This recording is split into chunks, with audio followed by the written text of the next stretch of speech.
देवदास। तो इस मूवी में है एक टॉक्सिक रेड फ्लैग गाय जो कि खुद देवदास ही है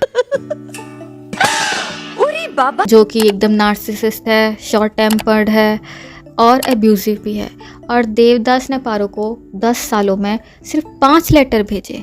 शायद वो अपना गिल्ट कम करना चाह रहा हो पोस्ट ऑफिस के थ्रू। इसीलिए तुम्हारी लिखी उन 5 चिट्ठियों को दिन में मैं 5 बार पढ़ती थी। ब्रो, लेटर्स कम थे पर ट्रॉमा अनलिमिटेड। 18,250 बार। पारो जो कि एक वानाबी बैडी है because she tried too hard. विदेशी गवार। एक है डिल्यूजनल सिम्प जो हर 1 मिनट में फ्लिप हो जाती है। इश्क तो दूर की बात, आप तो हमदर्दी के लायक भी नहीं हैं। 2 रातें, हमारी 2 रातें उधार रही आप पर देव बाबू।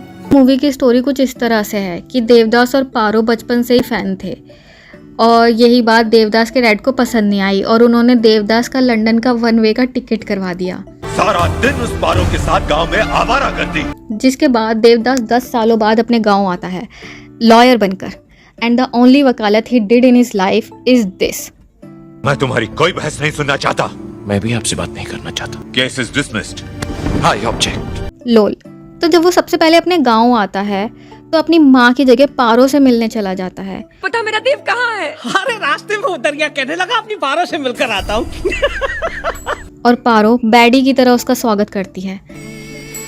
इतना गुरूर तो चांद को भी नहीं। कैसे करता? उस चांद पर दाग जो है।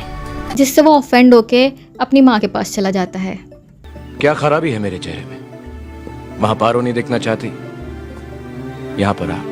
क्या इतना बुरा हूँ मैं? अब देवदास की माँ अपने बेटे की शादी पारो से नहीं करवाना चाहती है। नीच कुल ऊंच कुल। तो इसलिए पारो की माँ देवदास की माँ को इम्प्रेस करने के लिए उनके यहाँ मंजुलिका बनकर डांस करने लग जाती है।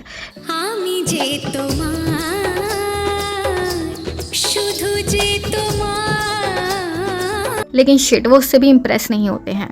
ऊंची क्लास के लोग और तुम्हारा हमारी क्लास के मुकाबले में कोई क्लास नहीं।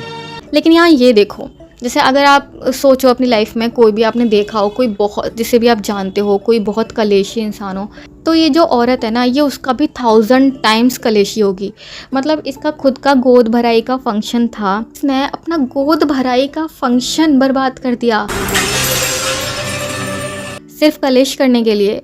ऊपर से ये चाटा खा के और बैठ गई। शी इज सीरियसली कलेश पगलू। मूविंग ऑन, मंजुलिका वाला डांस देखकर भी वो लोग इम्प्रेस तो हुए नहीं थे। तो पारो की माँ को बहुत गुस्सा आ जाता है और सबके सामने कसम खाती है कि मैं 1 हफ्ते के अंदर बेटी का ब्याह तुमसे ऊंचे घराने, चाहे जिसमें लड़का बुढ़ा हो, ऊंचे घराने में, जिसकी ये दूसरी शादी हो, हमारी पहली पत्नी, ऊंचे घराने, जिसके ऑलरेडी बच्चे हों, ऊंचे घराने में, जिसमें उसके पति को उससे कोई मतलब ही ना हो, सुभद्रा को कभी नहीं भूल सकते। ऊंचे घराने में 7 दिन के अंदर पारो की शादी कर दूंगी। अब पारो की हो जाती है शादी, तो देवदास पारो को शादी में एक गिफ्ट भी दे देता है। ये तुमने क्या कह दिया? ये हमारे प्यार की निशानी है पारो। और ससुराल में जाते ही अगले दिन पारो बन जाती है 3 बच्चों की माँ। Not kidding guys. आज से तुम इस हवेली की ठकुराइन भी हो और इन बच्चों की माँ भी। देवदास भी अपनी लाइफ में आगे बढ़ते हुए पारो के अलावा और एडिक्शन ढूंढ लेता है और वहीं दोबारा उस टॉक्सिक रेड फ्लैग गाय से एक डिल्यूजनल चंद्रमुखी को अट्रैक्शन हो जाता है। उसके बाद देवदास की दोनों एक्सिस के बीच में कैट फाइट होती है और एक रैप बैटल भी होता है। Escucha las palabras de las brujas, los secretos escondidos en la noche, los antiguos dioses invocamos ahora la obra de la magia oculta. उस रैप बैटल का विनर अनाउंस होने से पहले चंद्रमुखी का एक्स पारो का दामाद सारा माहौल ही खराब कर देता है। मीनवाइल देवदास को मिलता है अपना सो कॉल्ड फ्रेंड चुन्नी बाबू, हमारे मित्र हैं, लंदन में साथ पढ़ते थे। अरे आओ। जो कि एक लौता ऐसा इंसान है मूवी में जो लाइफ में मजे कर रहा है। Only man vibing in the entire 3 hour depression fest. Whole country is crying, Chunni is like. इस बंदे को सच में किसी से फर्क नहीं पड़ता है। चुन्नी बाबू मस्ती में, आग लगे बस्ती में। देखो मूवी में एक सीन में क्या होता है कि एक गाना आता है जहाँ पे चुन्नी बाबू और देवदास दोनों डांस कर रहे होते हैं चंद्रमुखी के साथ, और देवदास की हो जाती है तबीयत खराब और चुन्नी बाबू कोई डैम ही नहीं देते, उनको कोई मतलब ही नहीं है, वो वहाँ से गायब हो जाता है, उसको कोई मतलब नहीं है इसको क्या हुआ, ये जिंदा है या मर गया, कुछ नहीं।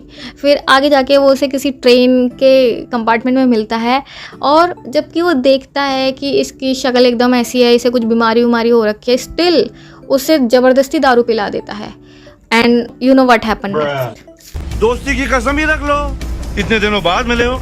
बहुत ज़्यादा दारू पीने की वजह से देवदास के पास भी अब ज़्यादा टाइम नहीं बचता है, तो वो पहले चंद्रमुखी से अपनी सेवा करवाने जाता है और लास्ट में पारो से। और पारो कहती है if he dies outside my gate. Okay, Devdas की प्रायोरिटी सिंपल थी भाई, दारू, दर्द, ड्रामा, और माँ उसका नंबर तो क्रेडिट्स के बाद भी नहीं आया। तो ये लवर्स की बकचोदी तो मुझे समझ नहीं आई काफ़ी। जब पारो ने 10 साल में 5 चिट्ठियाँ पढ़ ली तो वो एटलीस्ट 2 हफ्ते भी वेट कर सकती थी, लेकिन नहीं, उस टाइम उसमें बहुत सेल्फ रिस्पेक्ट आ गई थी, तो उसने कहा नहीं अब तो मैं आई एम तो गोइंग टू मैरी। और उसके बाद उसने अपने घर वालों से भी कुछ नहीं बोला कि तुमने मेरी कैसी जगह शादी करवा दी है, और चलो तुमने अपनी सेल्फ रिस्पेक्ट के लिए इतना कुछ किया, तो तुम्हें बाद में क्यों तुम देवदास के पास आती हो कि ओ मुझे तुम्हारी सेवा करनी है, अब मैं चाहती हूँ तुम खुश रहो। अबे तुमने छोड़ दिया ना, अब पूरी तरह बैडी बन जाओ भाई। I object. बाकी all in all, Paro deserve therapy and Devdas deserve rehab. I object.